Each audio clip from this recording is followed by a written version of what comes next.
사랑하는 겨자씨교회 성도 여러분, 지난 주간 잘 지내셨습니까? 하나님의 말씀을 사모하여 예배의 자리에 나오신 여러분들을 주님의 이름으로 환영하고 축복합니다. 오늘 저와 여러분이 함께 읽고 듣고 나눌 말씀은 룻기 4장 18절로 22절 말씀입니다. 이 말씀은 여러분이 가지고 계신 개역개정판 성경 구약편 407페이지 즈음에 나와 있습니다. 다 찾으신 줄로 알고 제가 하나님의 말씀을 봉독합니다.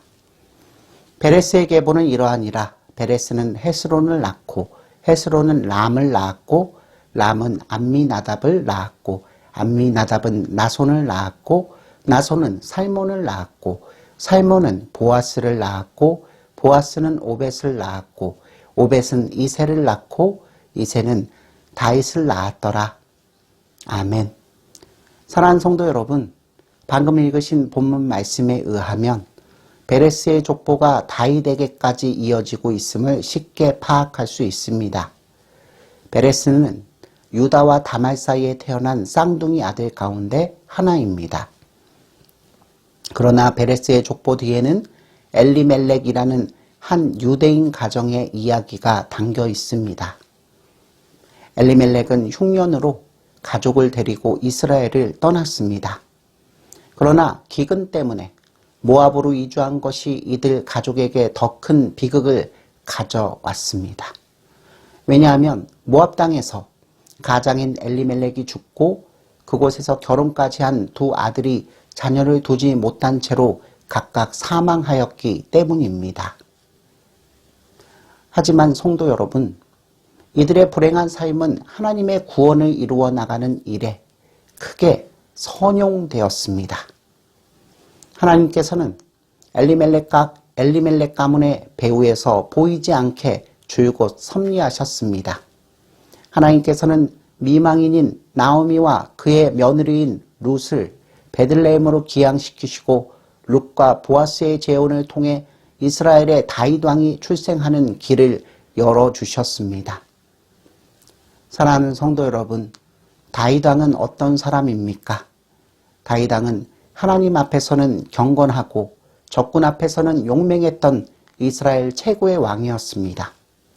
그런데 이 왕의 족보를 거슬러 올라가면 모계에 이스라엘의 원수인 모압 나라의 이방 여자가 있습니다. 여기에서 저와 여러분들은 하나님 구원 역사의 아주 독특한 특징을 하나 발견하게 됩니다.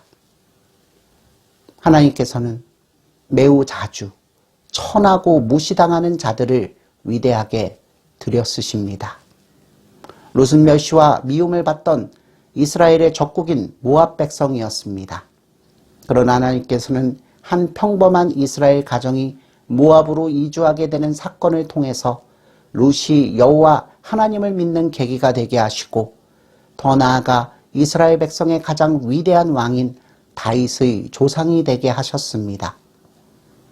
또 따져보면 룻의 남편이 된 보아스도 이스라엘의 정탐꾼들이 여리고 성에 들어갔을 때의 협조를 받았던 기생 라합의 아들이었습니다. 룻을 비롯하여 보아스나 다윗 왕은 이스라엘 역사에서 크게 존경받는 자들입니다. 그렇지만 그들이 아무리 훌륭한 인물이라고 해도 이스라엘 백성이 중시하는 족보를 살펴보면 그렇게 자랑스럽지만은 않습니다. 그처럼 경건하고 위대한 이스라엘 최대 선왕의 족보에 어찌 기생이 있고 또 모압 여자가 들어있단 말입니까? 더욱 놀라운 것은 다윗의 후손으로 오신 예수 그리스도의 계보에 시아버지를 속여 아이를 낳은 다말을 위시하여 여리고성의 기생 라합과 모압 여자인 룻과 우리아의 아내인 밧세베가 버젓이 명시되어 있다는 점입니다.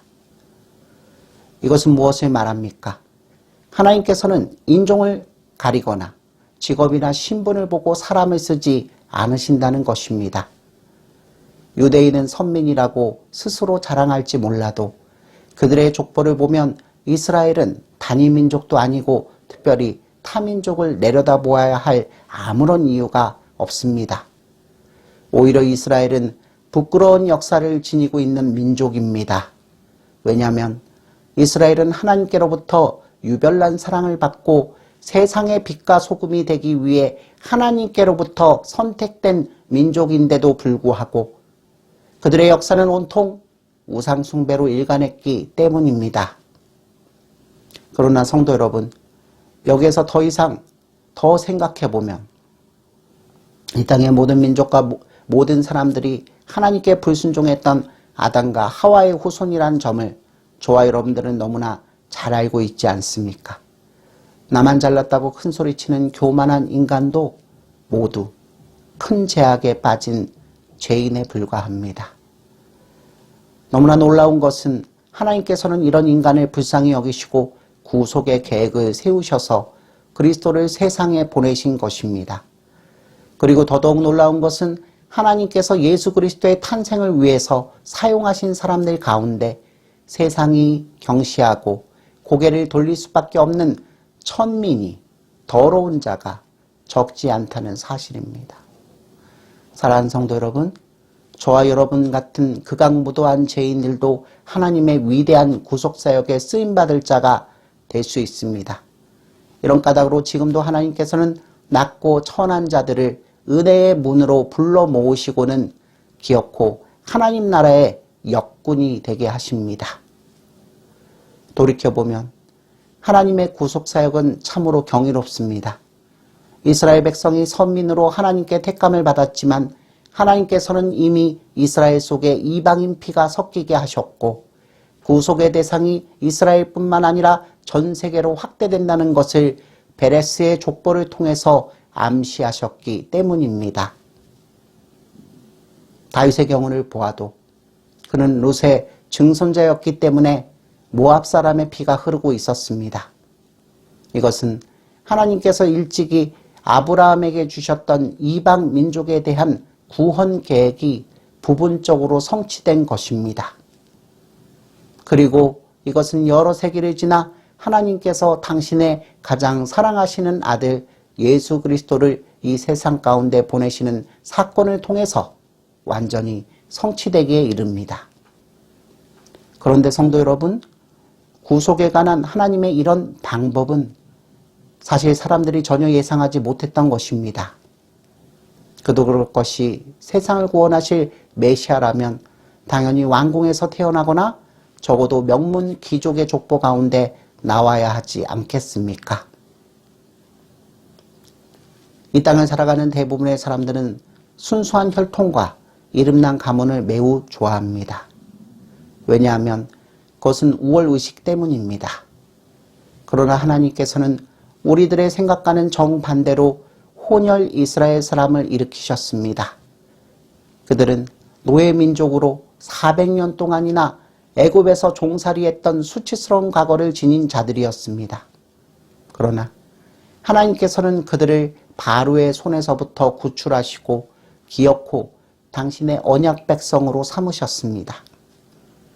사랑하는 성도 여러분, 하나님께서는 약한 곳에서 강한 것이 나오게 하시고 낮은 곳에서 높은 것이 생기게 하시며 작은 것에서 큰 것이 나타나게 하시는 전능자이십니다. 따라서 하나님께서는 세상의 약한 것들과 천한 것들과 멸시받는 것들을 택하시고는 오히려 세상에 강하고 잘나고 똑똑한 것들을 폐하십니다. 우리도 함께 고린도전서 1장 27절과 28절 말씀을 찾아 읽어보도록 하겠습니다. 그러나 하나님께서 세상에 미련한 것들을 택하사 지혜 있는 자들을 부끄럽게 하려 하시고 세상에 약한 것들을 택하사 강한 것들을 부끄럽게 하려 하시며 하나님께서 세상에 천한 것들과 멸시받는 것들과 없는 것들을 택하사 있는 것들을 폐하려 하시나니. 아멘. 주님의 십자가도 세상이 멸시하는 것이었습니다. 또 예수님 자신의 족보도 순수한 혈통이 아니셨습니다. 그럼에도 불구하고 우리 하나님께서는 이 세상에 가장 낮고 천한 것들을 모아서 높은 은혜의 탑이 쌓이게끔 스스로 역사하시고 여기 이 자리에 모여있는 저와 여러분들의 비참함과 연약함을 통해서도 하나님의 크신 능력은 얼마든지 드러내 주십니다. 그러므로 이제 하나님의 언약 백성인 저와 여러분들은 오직 하나님의 권능을 의지하여 내가 약한 그때의 강함이라고 감히 고백할 수 있게 되는 것입니다. 그렇다면 성도 여러분, 룻기의 두 주인공인 보아스와 룻의 관계는 우리에게 무엇을 예시하고 있을까요? 네, 그렇습니다. 보아스와 룻의 관계는 바로 예수 그리스도와 그의 택한 백성 간의 관계를 예시하고 있습니다. 보아스는 룻의 기업물을 짜였습니다. 그가 고엘, 곧 대속자로서 룻에게 어떤 일을 행했는지를 보면 예수님께서 자기 백성을 위한 고엘로서 어떻게 그들을 구속하여 주실 것인지를 너무나 분명히 알 수 있습니다. 그래서 보아스라는 인물은 앞으로 있게 될 그리스도의 구속사역에 대한 하나의 예시이며 조명이라고 말할 수 있는 것입니다. 성도 여러분, 이제 보아스의 역할과 예수 그리스도의 역할을 비교해 보도록 하겠습니다. 기업물을 짜 곧 대속자는 기본적으로 다음 세 가지 사항을 갖춘 자라야 합니다. 그 첫 번째는 기업물을 짜는 법적으로 대속의 권리가 있어야 하며, 둘째로 기업물을 짜는 대속할 수 있는 경제적인 능력이 있어야 합니다. 그리고 마지막으로 기업물을 짜는 대속해 주려는 자원함이 있어야 합니다. 이런 점에서 보아스는 룻을 위한 대속자로서 모든 조건을 완벽히 갖춘 자였습니다. 그리고 우리 주 예수 그리스도께서도 대속자로서의 모든 조건을 완벽하게 구비하셨습니다. 왜냐하면 예수님께서는 도탄에 빠진 죄인들을 대속할 수 있는 법적인 권리와 능력이 있었고 죄인들을 대속하시기를 진정으로 원하셨기 때문입니다. 대속은 강제적인 책임이 아니기 때문에 자원하는 마음이 있어야 합니다. 대속주로서의 이 같은 예수님의 모습이 보아스라는 인물의 행위를 통해 잘 반영되고 있습니다. 보아스의 법적인 대속 권리는 그가 엘리멜렉의 친족이었기 때문에 그 집안의 과부를 구속할 수 있는 권리였습니다. 그럼 예수님의 법적 대속의 권리는 어디에 근거한 걸까요? 이 질문에 대한 해답을 얻으려면 먼저 예수 그리스도의 성육신을 새로운 차원에서 이해할 필요가 있습니다. 성도 여러분, 예수님께서는 육신의 모습으로 이 세상에 오셨습니다. 그런데 여러분, 예수님께서는 도대체 무슨 까닭으로 사람의 모습으로 이 세상에 오셔야 했을까요? 저와 여러분들은 예수님의 성육신이 하늘 보좌를 떠나 자신을 비우시고 타락한 세상으로 오신 것이기 때문에 무한한 희생이었다는 사실을 너무나도 잘 알고 있습니다. 또한 예수 그리스도의 성육신이 있었기 때문에 예수님께서 십자가를 지실 수 있었음도 쉽게 이해할 수 있습니다. 그러나 성도 여러분, 예수님께서 인간의 몸을 입으시고 이 세상 가운데 오신 또 다른 이유가 무엇인지 아십니까?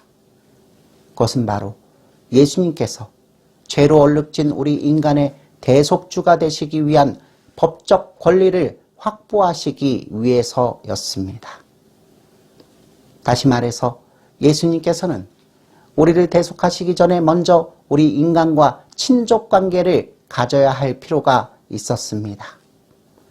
즉, 예수님께서 사람으로서 인류 가운데 들어오셔야만 비로소 친족 구속자의 권리가 성립될 수 있었습니다. 사람을 위한 대속은 사람이 하는 것이지 동물이 대신할 수 없습니다. 이런 점에서 대속은 관계적이면서도 법적인 특성을 동시에 지니고 있습니다. 그래서 사도 바울은 갈라디아서 4장 4절과 5절 말씀을 통해서 하나님께서 예수 그리스도를 통하여 우리를 속량하기 위해 그를 율법 아래에 나게 하셨다고 말하고 있습니다. 사랑하는 성도 여러분, 친족 구속자라는 율법의 규정을 만족시키려면 예수님께서 먼저 사람으로 태어나셔야만 했다는 사실을 잊지 않으시길 바랍니다. 히브리서 2장 17절 말씀에도 우리 주 예수 그리스도께서 우리의 친족 구속자가 되시기 위해 저와 여러분과 같은 인간이 되어야 했다고 증언합니다. 우리도 함께 이브리서 2장 17절 말씀을 찾아 읽어보도록 하겠습니다. 그러므로 그가 범사의 형제들과 같이 되심이 마땅하도다. 이는 하나님의 일에 자비하고 신실한 대제사장이 되어 백성의 죄를 속량하려 하심이라. 아멘. 또 바울은 로마서 5장에서 아담과 그리스도를 비교하면서 친족 구속자의 모델을 사용하고 있습니다. 제가 로마서 5장 12절로 15절 말씀과 17절 말씀을 읽어드리겠습니다. 그러므로 한 사람으로 말미암아 죄가 곧 세상에 들어오고 곧 한 사람의 범죄로 인하여 많은 사람이 죽었은즉 또한 한 사람 예수 그리스도의 은혜로 말미암은 선물은 많은 사람에게 넘쳐났느니라. 한 사람의 범죄로 말미암아 사망이 그 한 사람을 통하여 왕노릇하였은즉 더욱 은혜와 의의 선물을 넘치게 받는 자들은 한 분 예수 그리스도를 통하여 생명 안에서 왕노릇하리로다. 아멘. 성도 여러분, 예수님께서 사람으로 태어나셨다는 것은 그가 지신 십자가를 생각할 때 너무나 당연한 것 같지만 그것이 죄인들을 구원하는 친족 구속자의 법적 조건을 채우는 일이었다는 점을 부가해 보면 성육신의 의미가 더욱 분명하게 살아나게 됩니다. 물론 예수님께서는 인간적인 족보로 본다면 다윗의 후손으로 태어나셨기 때문에 그들과 더 가까운 친척입니다. 그러나 예수님께서는 둘째 아담 곧 인류 전체를 대표하는 마지막 아담으로 이 세상에 오셨습니다. 그래서 예수님께서는 이 세상 어떤 인간이라도 대속할 수 있는 친족 구속자의 권리를 확보하셨습니다. 다음으로 대속의 능력은 곧 경제력과 관련지어서 생각해 볼 수 있습니다. 실제로 이스라엘에서 기업물을 자가 되려면 그 사람은 경제적인 궁핍 때문에 노예로 팔린 친족을 대사거나 혹은 가문의 땅을 매각한 가까운 친족의 토지를 물릴 수 있는 충분한 경제적 능력이 반드시 있어야 했습니다. 그리고 고엘은 친족 남자가 결혼했지만 자식을 보기 전에 일찍 죽은 경우에는 홀로 된 과부를 대신 속량하여 생계 또한 책임질 수 있어야 했습니다. 보아스의 경우에는 그가 재산가였기 때문에 나오미와 룻을 충분히 구해줄 수 있었습니다. 그래서 기업물을 짜는 재산과 생계가 관련된 문제이기 때문에 재력에 따라 주지 않으면 원해도 감당할 수가 없는 것입니다. 사랑하는 성도 여러분, 우리 주 예수 그리스도의 대속 능력은 성부 하나님과의 관계에서 볼 때 의심의 여지가 없습니다. 왜냐하면 예수님께서는 모든 능력을 가지신 하나님의 아들로서 세상에 보냄을 받은 분이시기 때문입니다. 예수님은 하늘 아버지로부터 죄인들을 구속하기 위해 필요한 자원을 무한대로 공급받을 수 있기 때문에 아무리 곤고하고 궁핍한 처지에 있는 죄인이라도 예수 그리스도의 능력으로 구할 수 없는 상황은 그 어디에도 없습니다. 성도 여러분, 예수님의 십자가 보혈은 이 세상 모든 죄인의 죄값을 지불하고도 남음이 있습니다.